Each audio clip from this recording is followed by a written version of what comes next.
Prezados alunos, essa aula, então, é correspondente ao dia 22 de abril, essa semana, então. Nós vamos falar sobre tipos de sistemas de informação e depois eu vou deixar um exercício no Moodle para vocês. Espero que em breve a gente consiga se conhecer pessoalmente. Infelizmente, a gente ainda não se conhece. A primeira aula, vocês tiveram uma atividade com o DCE, e logo depois, então, nós começamos com esse período de quarentena, e eu tenho feito algumas videoaulas no YouTube, e hoje eu estou usando uma outra ferramenta que é o Google Meet. E estou tentando fazer algumas aulas não muito complexas, porque eu sei que vocês têm a disciplina de programação e de matemática discreta, que são bem mais difíceis nesse primeiro semestre, e a nossa, que é de conceitos de sistemas de informação, como ela é um pouco mais, de um conteúdo um pouco mais fácil, eu vou tentar deixar os conteúdos mais complexos, que é a parte de banco de dados, para quando a gente estiver presencialmente de novo no campus. Então, nós vamos falar um pouquinho sobre tipos de sistemas de informação.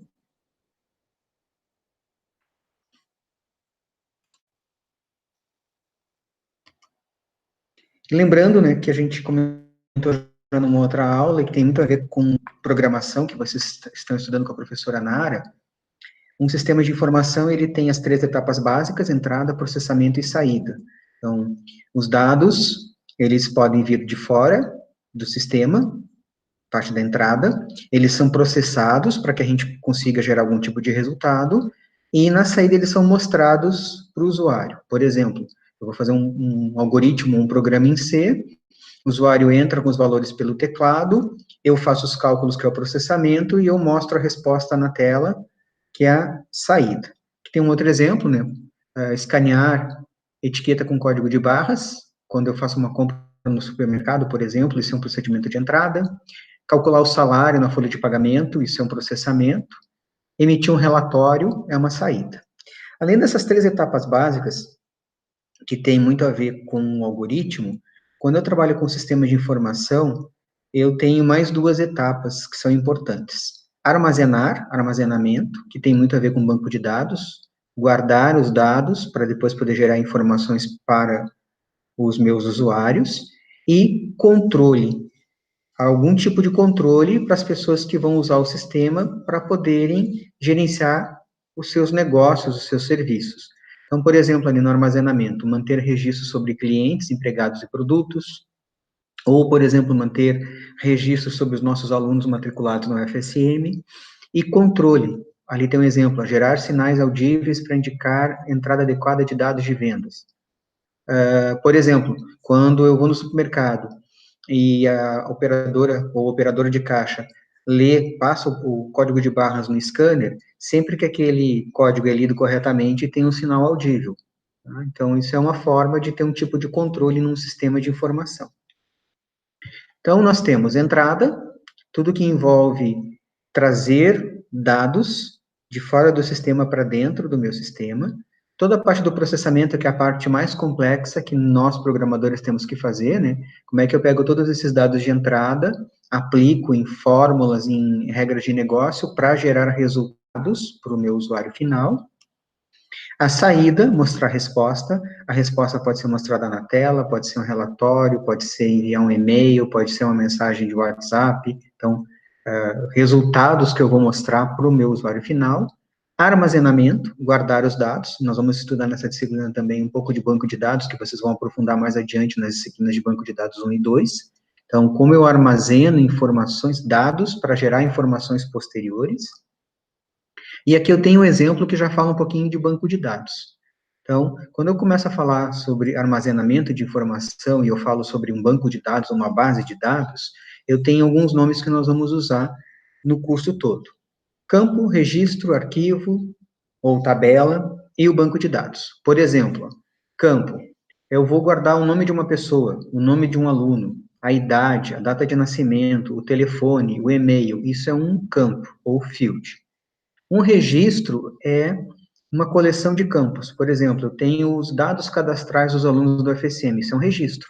Eu pego um aluno, lá tem o número de matrícula, tem o nome, tem o e-mail, esse conjunto, essa coleção é um registro. Um arquivo é quando eu junto informações, vocês vão trabalhar em linguagem C, provavelmente com a professora Nara, com arquivos de dados, mas um arquivo de dados não deixa de ser o precursor de uma tabela do banco de dados. O que é uma tabela? É uma coleção de registros. Coleção de registros de alunos, coleção de registros sobre os professores, sobre os cursos, sobre as disciplinas que os cursos ofertam. Então, eu tenho várias tabelas dentro de um banco de dados. E o banco de dados, então, é a coleção de várias tabelas ou arquivos interrelacionados. Para criar um banco de dados, eu vou usar uma ferramenta que é um sistema gerenciador de banco de dados. Oracle, MySQL, Postgre, tem alguns bancos de dados mais antigos, Firebird. Então, depende de onde vocês vão trabalhar, com que ferramenta vocês vão estar desenvolvendo, para saber que banco de dados vocês vão utilizar. Quando a gente fala sobre a transformação, qual é a ideia? Eu tenho uma série de dados e eu quero transformar esses dados em algum resultado útil para o meu usuário. Então, eu quero transformar os dados em informação.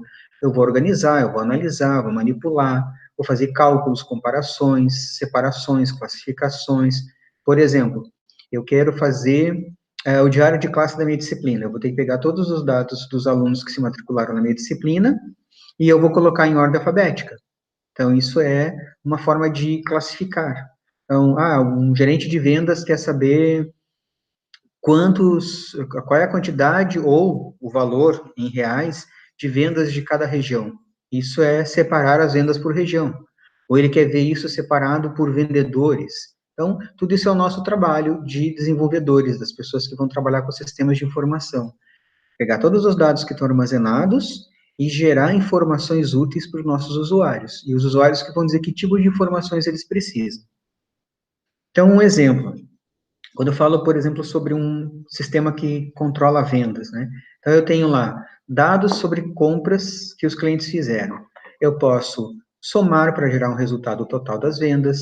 Eu posso comparações com o ano passado, com o mesmo mês do ano passado, para verificar se eu estou vendendo mais ou menos. Eu posso separar, por exemplo, por categoria de produto, pelo código do produto, se é produto alimentício, se é vestuário. Podemos colocar também de acordo com categorias. Podemos resumir algumas vezes, o nosso usuário final não quer ver um relatório tão detalhado. Aí eu posso fazer um relatório mais resumido e colocar um botãozinho com sinal de mais, e quando o meu usuário clica naquele sinal de mais, ele expande as informações que ele precisa. Então, isso tudo são tarefas que nós, desenvolvedores de sistemas de informação, vamos ter que fazer para entregar para o nosso cliente, para o nosso usuário final, um sistema de informação que dê informações úteis, que ele precise, de acordo com o negócio no qual ele trabalha. Por que eu preciso aplicar um sistema de informação numa empresa, numa organização? Dar suporte a todos os processos e operações da empresa, então depende de que tipo de empresa, é um banco, é uma transportadora, é uma loja, então, cada tipo de negócio tem suas regras próprias e eu vou ter que aprender a desenvolver o sistema de informação para atender esses negócios. Suporte na tomada de decisões, os sistemas de informação vão ajudar as pessoas a tomar decisões sobre que produtos têm que subir preço, baixar o preço, fazer promoções, quais são as regiões que não estão vendendo de acordo com o esperado, se estão atingindo as metas ou não, e suporte nas questões de estratégias em busca de vantagem competitiva. A área de TI, ela faz com que a minha empresa, a empresa que começa a adotar tecnologia, ela possa competir no mercado, e não significa que ela vai ter mais lucro por causa disso, mas ela vai estar, de uma certa forma, competindo e se posicionando como uma empresa inovadora no mercado. As empresas que estão inovando muito nessa área de TI são os bancos. Então, o Itaú, por exemplo, fala muito que é um banco que investe muito em tecnologia. O Bradesco tem reforçado muito a questão da BIA, que é o Bradesco Inteligência Artificial. Então, esses bancos começam a desenvolver aplicativos e uma série de funcionalidades para que a gente possa, a partir do aplicativo, fazer uma série de operações bancárias sem ter que ir até uma agência bancária. Aqui nós temos uma pirâmide. Essa pirâmide, ela fala um pouco sobre as linhas ou camadas de negócio de uma empresa. Então, a parte mais de baixo é a parte mais operacional, a operação diária da empresa, o que que a empresa faz. Por exemplo, se for uma fábrica, aquela parte mais de baixo é o chão de fábrica, onde eu fabrico os produtos. A parte do meio, que é a tomada de decisões, é onde ficam os gerentes, que vão tomar decisões, produzir mais, produzir menos, quem está vendendo de acordo, quem atingiu as metas. E a parte lá do topo é a parte da direção, as estratégias. Vou decidir se vou abrir uma nova filial, se vou abrir uma nova fábrica, se vou investir num novo produto. Então, é como se eu tivesse um lugar em que eu tento chegar lá no topo da pirâmide, né? Eu começo a trabalhar numa empresa, por exemplo, num cargo mais operacional, depois eu chego na metade da pirâmide, que é um cargo mais gerencial, e lá em cima eu estou num cargo mais estratégico de direção. Algumas tendências em sistemas de informação de acordo com a época. Década de 50 e 60, a gente tinha os chamados computadores de grande porte e terminais burros. Terminal burro porque o operador, ele tinha um vídeo e um teclado, e todo o processamento era feito num computador central. Então, eram computadores grandes, caros, e se trabalhava muito com a questão de processar transações. Então, por exemplo, cadastrar vendas, registros bancários, se tinha ainda muito pouco de análise. Década de 60 e 70 começaram a surgir os sistemas de informações gerenciais, os SIGs, em que eu tenho já como extrair desses dados todos que foram sendo armazenados algumas informações para permitir que os gerentes pudessem analisar o seu negócio. Então, verificar informações nesses relatórios de vendas, agrupamento, quantidade de vendas, produtos mais vendidos, produtos menos vendidos. Mas eram relatórios também ainda bem simples, toda a parte de análise tinha que ser feita pelo usuário. Ele só recebeu o relatório com os dados e ele tinha que analisar esses resultados. A década de 90 e 2000, a parte toda de e-business e e-commerce, então, o boom do comércio eletrônico, serviços pela internet, essa ideia de mercado global, então, que a gente vive atualmente, né? Então, toda essa questão de comércio eletrônico, lojas, serviços e toda essa tendência de trabalhar de forma virtual. De 2000 em diante, muita força das redes sociais, inclusive ele está aparecendo o Orkut, que é uma rede que deixou de existir, né? Mas toda essa questão de redes sociais, os consumidores, eles fazem reclamações pela rede social, eles falam bem dos produtos, falam mal, recebem anúncios na rede social para fazer compras, clicam no anúncio e já vão direto, são direcionados para o site para poder fazer a compra. A computação ubíqua ou pervasiva, é a ideia de que eu estou usando o computador sem saber que estou usando ele.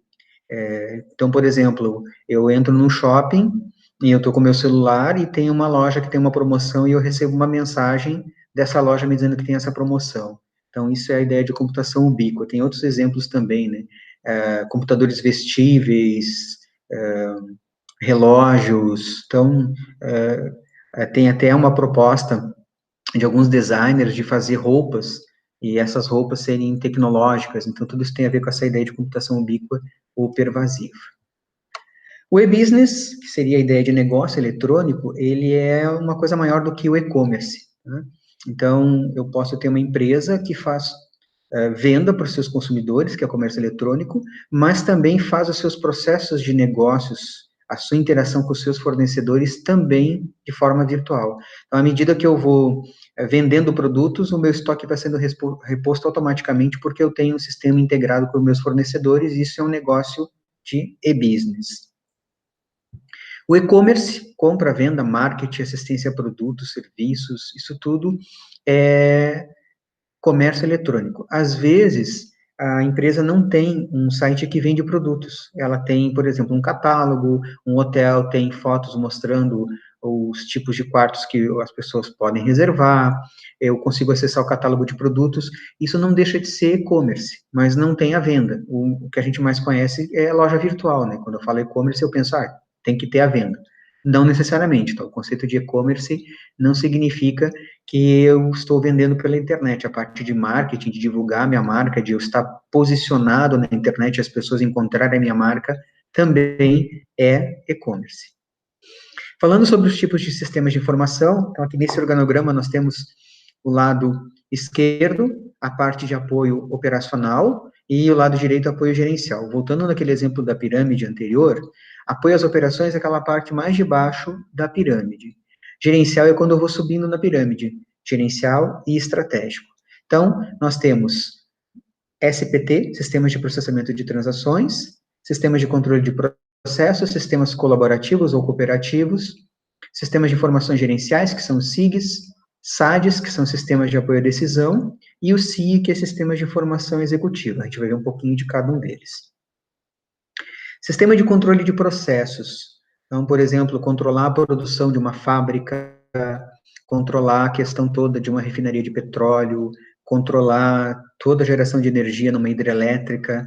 Então, é um sistema bastante complexo, mas é um sistema que envolve muito a área de TI para controlar processos industriais. E é a parte mais de baixo da pirâmide, apoio às operações. Sistemas colaborativos ou cooperativos, qualquer tipo de ferramenta que permita que eu faça grupos de trabalho para ajudar as equipes a trabalharem.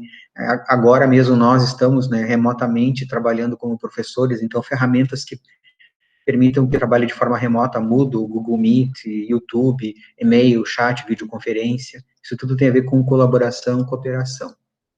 A parte gerencial, sistemas de informações gerenciais, ou SIGs, então, geralmente esses sistemas geram relatórios a partir dos dados que eu tenho guardados na base de dados, e aí os gerentes da área gerencial, da parte do meio da pirâmide, eles têm que analisar esses dados para poder tomar decisões sobre a análise de vendas, verificar se estão atingindo as metas, tentar fazer correções, né? Uma certa região não está vendendo os produtos de acordo com o que nós esperávamos, o que eu posso fazer para aumentar essas vendas? Mas isso tudo é feito pelo gerente. O sistema só gera o relatório e o gerente, que é uma pessoa que tem que analisar, não tem nenhum tipo de análise inteligente nesse SIG. Sistemas de informação executiva são sistemas mais inteligentes, então, são sistemas que estão lá no topo, né, da pirâmide, são sistemas mais complexos, porque além deles reunirem dados e gerarem informações, eles têm que fazer sugestões, e essas sugestões, elas têm a ver com um pouco de inteligência de negócios, então o programador vai ter que usar algum tipo de técnica para armazenar conhecimento nesses sistemas, para poder colocar essas informações dentro desse sistema, esse conhecimento dos analistas de negócios para ajudar os executivos a tomarem decisões estratégicas. Por exemplo, devo ou não investir numa nova linha de produtos? Devo ou não abrir uma nova filial? Isso são questões estratégicas que estão lá em cima da pirâmide, lá na direção executiva da empresa. Temos outras classificações também, por exemplo, sistemas especialistas, que é um tema que nós vamos estudar nessa disciplina também, que tem a ver com inteligência artificial. Então, eu preciso de um especialista de um determinado domínio, e esse especialista vai ajudar o desenvolvedor de software a criar um sistema especialista para uma área bem específica. Existem muitos na área de saúde. E hoje em dia se fala muito sobre gerenciar conhecimento. Então, como é que eu gerencio o conhecimento que as pessoas vão produzindo numa universidade, numa empresa, numa ONG? Então, como armazenar conhecimento? E conhecimento não é a mesma coisa que armazenar dados. Então, uma ferramenta que também tem a ver com inteligência artificial para guardar o conhecimento que as pessoas vão adquirindo durante o tempo que elas estão trabalhando numa determinada empresa, num determinado negócio. Sistemas de informação empresarial. Então, alguns sistemas, eles têm uma série de informações para fazer uma empresa funcionar, então, não é um único foco, tem várias coisas, né? Parte de contábil, parte de marketing, parte de vendas, então, um sistema que tem informações, isso também algumas pessoas chamam isso de ERP. Sistemas de informação estratégica, é muito parecido com a ideia também de guardar em conhecimento, então, algumas vezes essas classificações se misturam um pouco, né?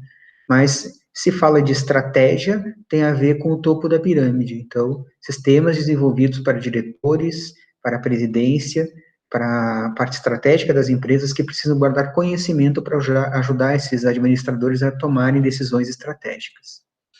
Sistemas integrados, então, algumas empresas acabam comprando sistemas de informação de diferentes desenvolvedores, ou desenvolvem partes de sistemas com o seu próprio grupo de TI, e tem que juntar essas peças, fazendo interfaces entre um sistema e outro, e algumas empresas compram um sistema integrado.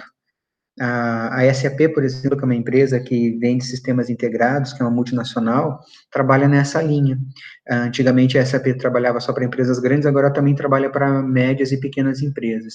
Então, ao invés de eu ter diferentes sistemas, criar interfaces para fazer os sistemas conversarem entre si, eu posso comprar um sistema integrado, e esse sistema tem uma série de funções e eu tenho tudo num mesmo lugar. Eu abro um sistema na minha empresa e eu uso aquele sistema para fazer todas as funções. Comprar produtos, vender produtos, cuidar do RH, recursos humanos, está tudo ali dentro do mesmo sistema. Quando eu falo sobre desenvolver sistemas de informação, então eu, programador, eu, desenvolvedor, eu tenho um ciclo, como mostram essa figura e essas setas. Eu vou investigar para entender o que o meu usuário precisa, eu vou analisar, a parte de análise de negócios, análise das tecnologias que eu vou aplicar, vou projetar fazendo modelos, vocês vão aprender isso em engenharia de software, vou desenvolver ou programar, e uma atividade que a gente vai fazer muitas vezes, que é manter, manutenção. Uma nova legislação, uma nova regra, mudou uma alíquota de imposto, então eu tenho que fazer manutenção no sistema para que ele continue funcionando. E eu tenho um ciclo, porque daí quando eu vou fazer a manutenção, eu tenho que investigar, analisar, projetar e implantar essa manutenção. E esse ciclo vai ficar acontecendo enquanto esse sistema estiver em uso. E isso que faz com que o nosso trabalho de desenvolvedor não morra, porque eu vou ficar fazendo esse trabalho durante bastante tempo. Algumas referências aqui, que foram usadas nessa videoaula. Eu vou colocar uma atividade no Moodle para vocês, que tem a ver com as classificações de sistemas de informação.